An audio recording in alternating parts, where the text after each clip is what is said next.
Hello, you gorgeous little giblets, you. Why, you are looking mighty fine tonight. That's right. And here we are today with another of our after-action reports of Hearts of Iron IV, our little communist China playthrough. That's right. I'm really enjoying making these, so I'm so happy that you guys are enjoying watching it as much as I'm enjoying talking about my experience here.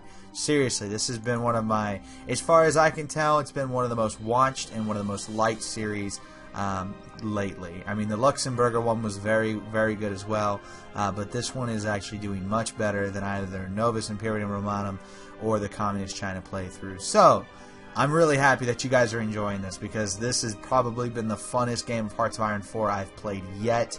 It has been nothing but excitement. I've learned more about the game playing this particular playthrough than I have probably any of my other playthroughs. So, let's talk business, shall we? First off, I want to start with, I was horribly wrong about the nuclear warheads, and I'm sad only one person corrected me on them. But then again, the initial minuscule amount of damage that a nuclear bomb causes on a small amount of troops might have made it seem like it really didn't do anything. But I've come to find out that units with low organization, or at least less organization, take major amounts of damage if a bomb is dropped directly upon them. That's right, and that actually brings me to something interesting, which I'm about to talk about in just one moment. What I want to touch on real quick is, as you can see here, the Allies have tried landing some more troops in our territories. That's right.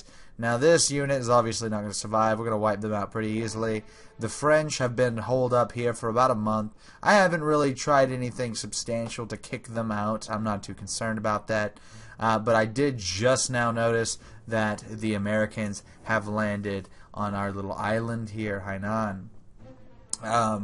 So that's hopefully going to be dealt with as well. But you know how it is normally. Sometimes they do, sometimes they don't. I'm sure we'll fix it. I'm not too concerned about it. So, with that in mind, my most beautiful comrades, let's talk about what's going on the Western Front.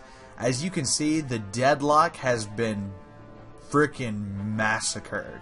Absolutely destroyed. When last we left off, I was on the eastern side of Budapest and Sarajevo, which at this point I have managed to conquer both, and we have pushed our opponents deep into their territory. This is probably the greatest headway we've made against the Allies since the war began. While it may not seem like a lot of land, the amount of casualties and disorganization of the Allied troops has meant this has essentially been nothing but a steamroll, just pushing through. And my dear comrades, what did it? What finally broke the back of the Allied forces?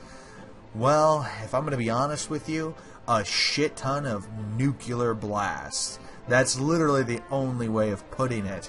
I have turned Yugoslavia into a radioactive wasteland.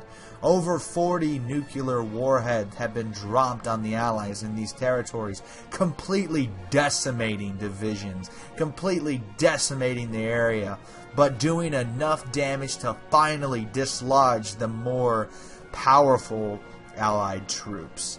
And as you can see, we are approaching Berlin very quickly. We are encroaching upon it, while also encroaching upon Salzburg. Vienna has already fallen to the Comintern forces. We're starting to push into Italy as well. Now, we don't have a bunch more nukes, as you can see. I've only got one. But we will have an additional one in about 9 more days. The Allies are currently still disoriented to some degree, so attacking is pretty much on our side. However, it should be noted that the Allies still have hundreds of divisions on this flank, so much so that I don't truly know how many they have. However, it's just important, like I said, it's important to note as well that they have been very devastated in the fighting. Like, just look at these divisions they have on these fronts right there. That's 24. That's 30 divisions, with an additional 30 or so here, with an additional 30 here, with an additional 20 here, and 60 here, and 24 here, and almost 40, if not, 40, another 40 right there. So just these are huge, huge division numbers. We're talking millions of men still defending this particular border, at least a couple million at the bare minimum. So, what are you most interested in hearing about? Is it this, what's currently going on, or do you want to know what the casualty figures are up to now? Now, they haven't changed too much since our last video, considering our last video took place around April 1961. So it hasn't changed too much, but let's just take a quick look, shall we, at the total casualties now. The Union of Britain is at 6.32 million, the British Raj is 1.72 million, Romania is 1.07 million, the United States is 10.42 million, 613 from the Philippines, 2.12 million in the Netherlands, 10.26 million in France, 1.15 million in Australia, 1.98 in Belgium, 119 in Guatemala, 117 in Liberia, 90,000 in Luxembourg, 546,000 in South Africa, 553 in Czechoslovakia, 94,000 in New Zealand, 876 in Yugoslavia, 742 in Canada, 1.54 million in Brazil, 1.68 million in Mexico, 185 in the Republic of Thailand, 1.51 in the state of Japan, 687 in Turkey, 315 in Spain, 360 in Bulgaria, 830 in Hungary, and then 0 from those two. 2.02 million from the Republic of Italy, 222,000 in Austria, 274,000 in Spain, 3.9 million in the German Republic. They've taken an absolute beating. 27,000 in Albania, 35,000 in Tibet, and 3,000 in the Republic of China. And Iron Hammer, one of the viewers, was kind enough to actually go through that whole list and calculate it from the last video and came up with roughly 43 million casualties. He came up with our list at roughly 60 million casualties, leading the total casualties to it was like 63, it was like 103 million roughly. I don't remember the exact number, but it was roughly 103 million casualties, and that's just military deaths. The World War II is roughly, the numbers vary between 60 million and 80 million. Casualties in World War II. That's including civilian deaths. So if you take 100 million in just military deaths and we add, honestly, I think it's safe to assume that, especially with the terrible nuclear bombings of Yugoslavia and Hungary and this whole area, truly, and then you add in the amount of wars, and if you basically use your imagination a bit and assume there's probably been shortages on food and other things, I think it's safe to assume the casualty figure would rise up to at least about 200 million civilians and soldiers alike. So let's take a look real quick at our casualties that we've taken, which is 4.73 in Iran, 804,000 in Mongolia, 33.39 million in the Soviet Union, 20.52 million in the People's Republic of China, 155,000 in Saudi Arabia, 1.08 million in the Democratic Republic of Afghanistan, 567,000 in the Iraqi People's State, and 3.18 million in maximalist Portugal. So our casualty figures have not changed too much since the last video and are still roughly about the same. Truly, the casualties have been inflicted more upon the Allies than upon the Comintern. But again, this scenario has turned into almost a post-apocalyptic, terrifying, and absolutely terrifying situation if it would occur in a real world context.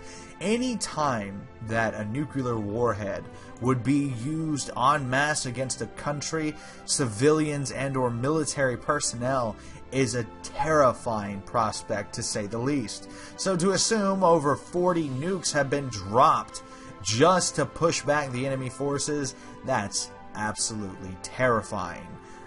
Especially for the enemy forces. And I think it's interesting that this game does not actually have any type of negative repercussions for nuking the dog piss out of someone.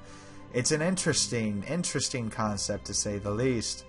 That they wouldn't, but you know, it is what it is. But anyway, so this is the current situation, as we can see here. If we take a look at the factions map mode, we can see that the Comintern has pretty much this side of the globe, and the Allies have this side of the globe.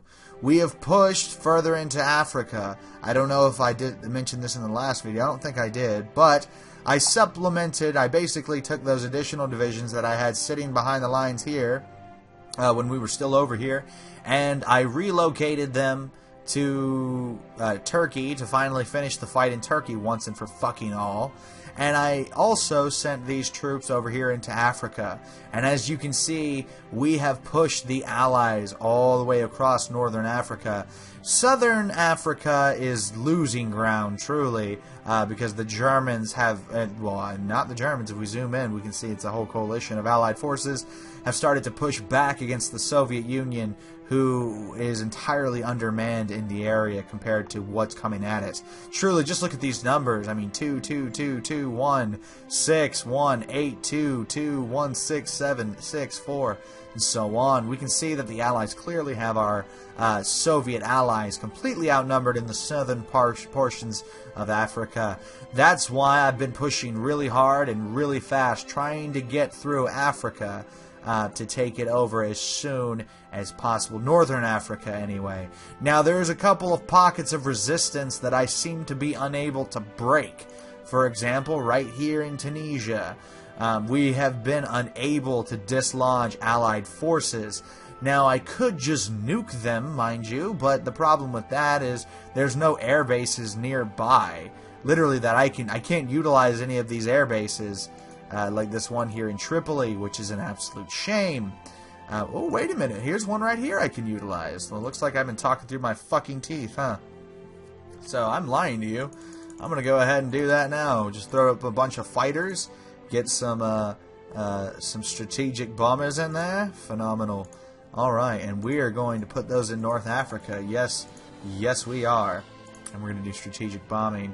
Now, I'm not going to do that. I'm not actually going to play that out right now, but I will be able to dislodge the Allies from that city, which I most certainly need to do. That's a port they have there, as you can see, so they're getting supplies. Furthermore, I have several divisions here that are completely bogged down because they have to sit here and fiddle with their wieners while they wait for these troops to be defeated, when they could be used more effectively fighting either through the Sahara or fighting in the south of Africa to assist our Soviet allies before they get overrun and we get pushed all the way back out of Africa once again. But either which way, I think it's going pretty positively. The war has definitely, it's always been at least a little bit in our favor. There was some sketchy moments there, like for example when I lost the 78, I don't remember if it was 71 or 78 divisions here in the Burma region, and like heading into Siam, like Singapore and Siam, that whole area there. But after that, we've finally managed to start rebuilding our armies. If you see here, like I'm actually keeping up for the most part with reinforcements and upgrades. We have new units training and getting fielded.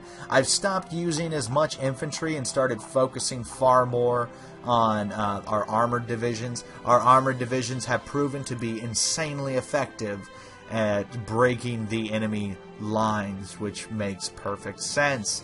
And plus, they do more damage and take less losses. Truly, we can keep throwing men into the meat grinder, as you can see, but I'd prefer not to do that.